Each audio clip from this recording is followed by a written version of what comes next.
এই মুহূর্তের গুরুত্বপূর্ণ খবর, ভোট ঘোষণার আগেই প্রায় 500 কোম্পানি কেন্দ্রীয় বাহিনী। পয়লা মার্চ রাজ্যে 240 কোম্পানি বাহিনী। আরো একবার জানাই, ভোট ঘোষণা হয়নি এখনো, ভোট ঘোষণার আগেই প্রায় 500 কোম্পানি কেন্দ্রীয় বাহিনী। আমাদের সঙ্গে রয়েছেন প্রতিনিধি সোমরাজ। সোমরাজ, কি খবর? দেখো, যেটা সূত্র মারফত জানা যাচ্ছে যে পয়লা মার্চ 240 কোম্পানি কেন্দ্রীয় বাহিনী এবং তারপর 10ই মার্চ আরো 240 কোম্পানি কেন্দ্রীয় বাহিনী। এ রাজ্যে বিধানসভা ভোটের আগেই প্রায় 500 কোম্পানির কাছাকাছি কেন্দ্রীয় বাহিনী মোতায়েন হতে চলেছে, তেমনটাই সূত্র মারফত জানা যাচ্ছে। দেখো, আমরা আগেই জানিয়েছিলাম যে বিধানসভা ভোটের আগেই, নির্ঘণ্ট প্রকাশের আগেই রাজ্যে কেন্দ্রীয় বাহিনী মোতায়েন হবে। কেন কেন্দ্রীয় বাহিনী মোতায়েন হবে? কারণ এসআইআর এর যে চূড়ান্ত ভোটার তালিকা, সেই ভোটার তালিকা প্রকাশের পর বেশ কিছু জায়গায় আইন শৃঙ্খলা পরিস্থিতি তৈরি হতে পারে, এমনটা আশঙ্কা নির্বাচন কমিশনের রয়েছে। এবং তুমি জানো যে এই চূড়ান্ত ভোটার তালিকা প্রকাশের পর রাজ্যে ভোট ঘোষণা হবে এবং সেক্ষেত্রে জাতীয় নির্বাচন কমিশন কোনো ঝুঁকি নিতে চায় না। তাই দুটি বিষয়কে মাথায় রেখেই জাতীয় নির্বাচন কমিশন রাজ্যের মুখ্য নির্বাচনী আধিকারিকের দপ্তরকে ইঙ্গিত দিয়ে দিয়েছিল যে ভোট ঘোষণার আগেই, অর্থাৎ নির্ঘণ্ট প্রকাশের আগেই কেন্দ্রীয় বাহিনী মোতায়েন করা হবে। ইতিমধ্যেই কত সংখ্যক কেন্দ্রীয় বাহিনী মোতায়েন করা হবে তার রূপরেখা চূড়ান্ত হয়েছে এবং সেখানেই দেখা যাচ্ছে পয়লা মার্চ রাজ্যে 240 কোম্পানি কেন্দ্রীয় বাহিনী মোতায়েন হতে চলেছে এবং তারপর দ্বিতীয় পর্যায়ে 10ই মার্চ কেন্দ্রীয় বাহিনী আরো 240 কোম্পানি মোতায়েন হবে। এই যে পয়লা মার্চ এবং 10ই মার্চ 240 অর্থাৎ প্রায় 500 কোম্পানি কেন্দ্রীয় বাহিনী মোতায়েন হবে, তাদের কাজ কি হবে? এরিয়া ডমিনেশন করা এবং শান্তি শৃঙ্খলা বজায় রাখা। স্পর্শকাতর অঞ্চলগুলি, যেগুলি জাতীয় নির্বাচন কমিশনের ভাষায় ভালনারেবল অঞ্চল, অর্থাৎ স্পর্শকাতর অঞ্চল, সেই অঞ্চলগুলিতে এরিয়া ডমিনেশন করা এবং ভোটারদের কনফিডেন্স বাড়ানো, মনোবল বাড়ানো, এই কাজই হবে কেন্দ্রীয় বাহিনী। এবং সেই কারণেই তুমি দেখেছো 28শে ফেব্রুয়ারি এসআইআর এর ভোটার তালিকা, অর্থাৎ ভোটার তালিকা প্রাথমিকভাবে একটি প্রকাশ করা হবে।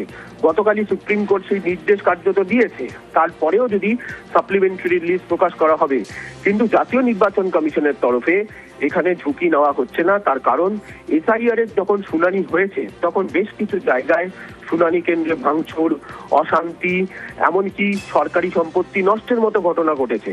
জানিয়ে তুমি দেখেছো সুপ্রিম কোর্টে পর্যন্ত রাজ্য পুলিশের ডিজিপি যে হলফনামা দিয়েছে গতকাল, সেখানে কতগুলি ঘটনা ঘটেছে তার বিস্তারিত পরিসংখ্যান তুলে দেওয়া হয়েছে, জানিয়েও আলোচনা হয়েছে সুপ্রিম কোর্টে। বেশ, আমাদের সঙ্গে তুমি থাকো সোমরাজ। এই মুহূর্তে আমাদের সঙ্গে রয়েছেন তৃণমূল নেতা অরূপ চক্রবর্তী। আপনাকে নিউজ 18 বাংলায় স্বাগত। ভোটের দিন এখনো ঘোষণা হয়নি, কিন্তু তার আগেই সূত্রের খবর যে রাজ্যে 500 কোম্পানি কেন্দ্রীয় বাহিনী আসছে। কিভাবে দেখছেন এই বিষয়টিকে? এটা তো প্রতি বছরের নিয়ম করে ফেলেছে বিজেপি, যে রাজ্যে ক্ষমতা দখল করতে গেলে 500 কোম্পানি, 700 কোম্পানি, 900 কোম্পানি, 1000 কোম্পানি বাহিনী পাঠানো হবে। কিন্তু মুশকিল হচ্ছে যে এই বাহিনী আসার কথা model code of conduct apply হওয়ার। ঠিক আছে, বাহিনী পাঠিয়েছেন, ভালো কথা।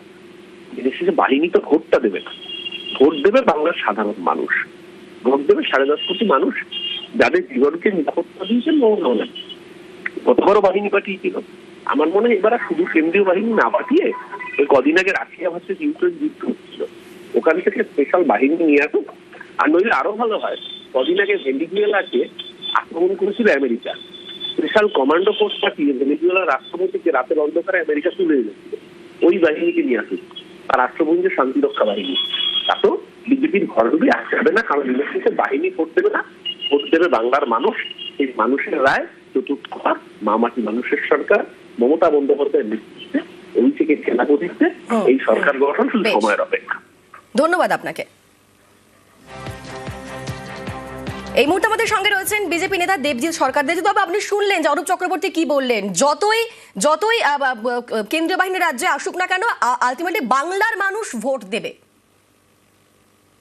ধরে পশ্চিমবঙ্গে বাংলার মানুষ, পশ্চিমবঙ্গের মানুষ দেখেছে পশ্চিমবঙ্গের বাঙালি কিভাবে খুন হয়েছে শুধু বিজেপি করার অপরাধে তৃণমূলের হাতে।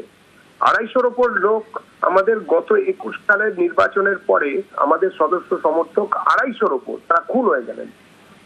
আমাদের প্রায় 1200-র মতন মহিলা কর্মী সমর্থক বা সমর্থকদের বাড়ির মহিলা সদস্যা, তাদের সরাসরি যৌন নির্যাতনের শিকার হতে হয়েছে। আমাদের সদস্য সমর্থকদের প্রায় 1500 বাড়ি সেটা জেসিবি দিয়ে মাটিতে মিশিয়ে দেওয়া হয়েছে, তারপরেও আমরা টিকে আছি, আমরা লড়ে যাচ্ছি। আমরা এখনো পর্যন্ত এই রাজ্যে একমাত্র বিশ্বাসযোগ্য বিরোধী দল হিসেবে মাথা তুলে দাঁড়িয়ে আছি, বিজেপি দাঁড়িয়ে আছে, কারুর দয়ায় নয়, কারুর অনুকম্পায় নয়। আমাদের এখনো পর্যন্ত 11,000-এর উপরে গ্রামের পঞ্চায়েত দখলে আছে। এই নির্বাচনে বিজেপি জিতছে, তৃণমূল আর নেই। আর এইবারে কিভাবে নির্বাচন কমিশন কেন ডাকছেন সেটা নির্বাচন কমিশন জানে এবং বাংলা তথা ভারতবর্ষের মানুষ জানে। হবে, ভোট হবে। বেশ, ধন্যবাদ আপনাকে।